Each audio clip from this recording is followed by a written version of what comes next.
మందు బాబులం మేము మందు బాబులం, మందు కొడితే మాకు మేమే మహారాజులం అనే పాటను ఇక ముందు కొంచెం మార్చి పాడుకోవాలి. మందు భామలం మేము మందు బామలం, మందు కొడితే మాకు మేమే మహారాణులం అంటూ పాడుకునే టైం వచ్చేసింది అంటున్నాయి అధ్యయనాలు. లేచింది మహిళా లోకం, అలా నిద్ర లేచి మందు కొట్టి చిందేస్తుందట. మందు కొట్టడంలో మగవాళ్ళను మించిపోయారట మహిళలు. ఇక ముందు మందు బాబులు అనే పదాన్ని నిషేధించి మందు బాముల అనే పదాన్ని వాడుకలోకి తేవాలని అధ్యాయాలు చెప్తున్నాయి. సో తెగ తాగేస్తున్న మందు బాబులు ఇక బాధపడాల్సిన పని లేదు. వాళ్ళకి కంపెనీ ఇవ్వడానికి గాజులు చేతులు గలగలమంటున్నాయి. అమ్మాయిలు ఇప్పుడు చీరిగా స్థాయి నుంచి బీరుగా స్థాయికి ఎదిగారట. అంతేకాదు హార్ట్ కూడా తెగ తాగేస్తున్నారట. నిక్కర్ వేసుకున్నప్పటి నుంచి లిక్కర్ తాగే అలవాటు ఉన్న లిక్కర్ కింగులను కూడా కంగు తినిపించేలాగా లిక్కర్ క్వీన్లు తయారవుతున్నారట.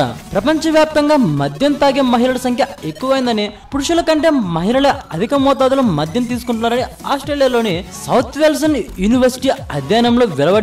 68వ అంతర్జాతీయ అధ్యయనాలను పరిశీలించి సైంటిస్టులు ఈ నిర్ణయానికి వచ్చారట. ప్రపంచవ్యాప్తంగా మందు తాగే మగవాళ్ళ కంటే మహిళల సంఖ్య ఎక్కువ అవుతుందట.